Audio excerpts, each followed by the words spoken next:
There's some shocking trends happening right now in the Birmingham real estate market.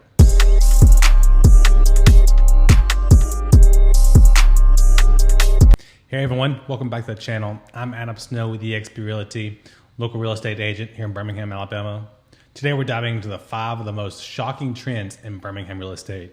If you're thinking about buying or selling, you need to hear these facts because what's happening right now in the market is not what most people expect. So let's get into it. All right, so let's get into it. I think one of the shocking things we're seeing right now is the luxury homes or the houses that are a lot more expensive are the ones that are selling the fastest. So houses right now under $250,000 are 43 days on market, selling for 2.16% below list price. So I think those that are at that price point are the ones that are going to be the most affected by interest rates. When interest rates are higher like they are, it makes things a lot more unaffordable for them. So I think the buyer pool in general is just smaller for these houses. And then the houses that are in that 251 to 500,000 are 27 days on market, selling for 0.59% below list price.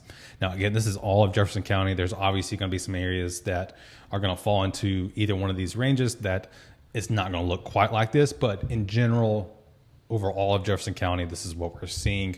The 501 to $1 million are 18 days on market, selling for 0.81% above list price. So of the 4 ranges that I'm going to show you, this is the only range that was above list price. So I think that's something that's just, it's a very interesting thing, but I actually just saw this in my own real estate career. So I have 2 listings right now. One is listed for $515 and the other one is listed for $219. So the one listed for $219, we've been on the market for about 4 weeks now.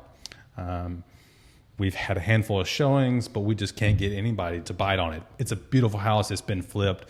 The people that do it do a great job.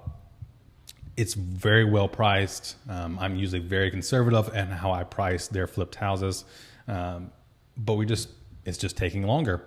Now, on the other hand, my house that's listed for $515, we went on the market Thursday, probably had at least 10 showings through the weekend. I had probably the busiest open house I've ever had in my real estate career at this house, and we are already on a contract. So I'm seeing this, just like I'm saying, we're at 3 days on market, whereas the house is cheaper. We're at probably close to that 43-day mark. So I just think it's something to keep in mind as we move forward. And again, even the houses over $1 million, they're 32 days on market and 0.3% below asking. So we're pretty much just getting about an asking price on those. So what does this mean for you? If you're selling a house, you're in that $500,000 to $1 million range. This is the time to sell. I think this is the best time we've had in a couple of years since we were in those 3 and 4% rates to sell a house at that price point. We're seeing the most demand. We're seeing houses sell the fastest and for the most money right now that we've seen in a little while.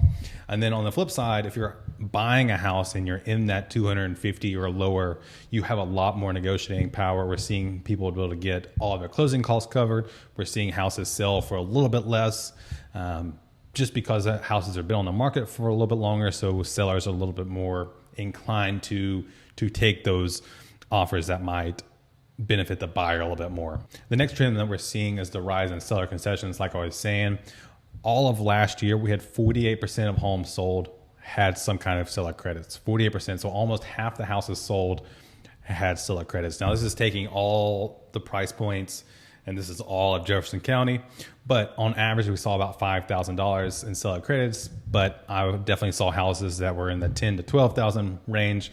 And then obviously there were some that were a little bit less, but I think this is the new shift that we're seeing, especially coming from the lower rates that we saw where there was not a chance in this world that you were getting any kind of seller credits to now where it's becoming a lot more prevalent. I just got someone under contract where they're going to get pretty much all of their closing costs covered by the seller, and we didn't have to go up on price. We got it at asking price.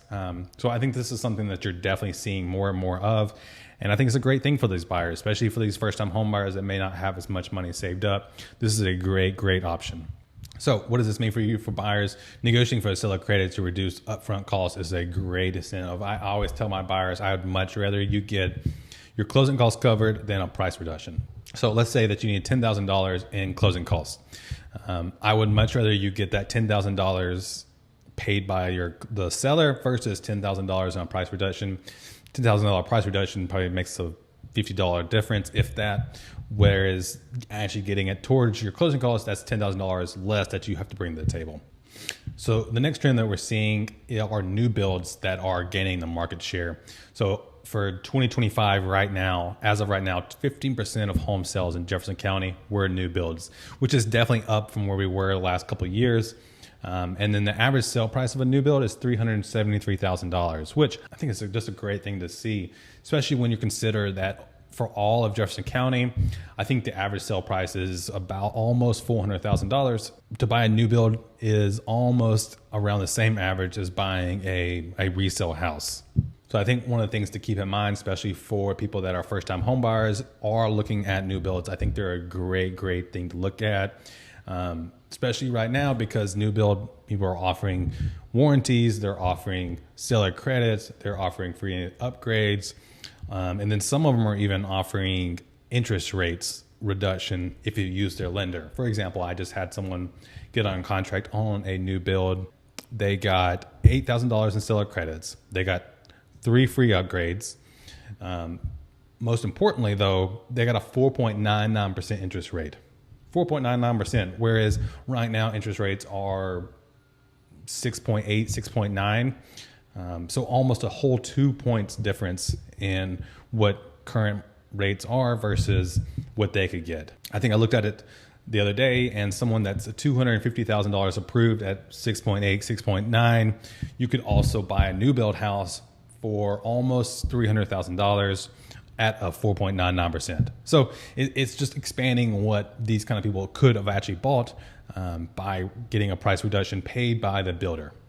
And then the trend number 4 that we're seeing a lot of, and like I kind of already talked about, is that $500,000 to $1 million. There's only 1.77 months of supply right now. Meaning if there's no other houses came on the market, it would take us less than 2 months to go through all of the supply, which is really close to where we were that 2021, 2022, when things were really crazy. So some of that obviously is demand is up, but also inventory is still we just have not caught up in the inventory, which is kind of a double whammy. You know, we have more buyers out there, but we also just don't have enough houses to meet that demand. And so this is why you're seeing a lot of those houses selling a lot faster and seeing it sell over asking, but just because we just do not have enough houses to meet the demand that's coming. So what does that mean? Again, I kind of already touched on this, but if you're a seller and you're in that price range, especially that 500 to $1 million, this is a great time to sell. But I think it's also so important still to price competitively and price well. We're still just not in that time period where you can push the price too much. I think the houses that you are seeing, even in that price range, are the ones that are just priced too high. So something to keep in mind with that. And then on the flip side, if you're a buyer and you're in that price range, you have to come ready to go. And then lastly, one of the things that we're seeing a lot of are the rental rates that are going up. So for all of 2024, Birmingham rents were up 8 to 10%. Again, this is going to change depending on the area. This is an average for all of Jefferson County, but 8 to 10% were up, which is a fairly big number. And I would fully expect that we'll see this continue for 2025. Average rent was about $1,300, but again, this is just very overall. Whereas in like Homewood, where I am, we would definitely be closer to 3,000. And Hoover, Vestavia, kind of be in the same $2,800, $2,700. And I think you're seeing a lot of this because higher interest rates are causing people to not be able to afford houses as much as they were able to. So turning to rentals is the kind of the thing that you have to do. So obviously, if you're thinking about renting, just know that you're probably going to have to pay more than you have in the last couple of years. Just things have gotten more expensive. I think one thing to keep in mind with all of this is I think people don't think they can afford to buy a house because maybe they don't have enough money saved up or whatever it is. There's programs out there. I don't think they're well enough spoke about. So for example, I have someone that's buying a house and they are using a grant through a lender that I've used several times, and they offer $17,000 in grant money. So that can be used. That's enough for them to pay all their closing costs and their down payment. So I think they're going to pay $1,000 to buy the house. Also doesn't have to go towards that. You can use it for whatever you could. Like I have someone else that's using it that has enough money to put 20% down, but they're using it to pay down their principal and reduce their interest rate. So it just makes the house more affordable. But again, someone's buying the house for $1,000. Their mortgage payment is still going to be probably $400 or $500 less than it would be if they were renting. Plus, they own a house. All the benefits that go with that, the interest that can be applied to your taxes, and then the principal is just a big piggy bank. That's the way I describe it. Rental rates are going to continue to go up. It's just the nature of the beast, unfortunately, because especially with rates where they are, people are going more and more towards that. So having a conversation about what it would look like to buy a house, I think it's a great thing to do. If you have any questions about anything I talked about, if you have any questions about buying or selling in Birmingham, I'd love to help. You can schedule a meeting down below. There's a link for my calendar. My cell phone's on there as well. I'm always available. Hope you have a great day. Until next time, I'll see you later.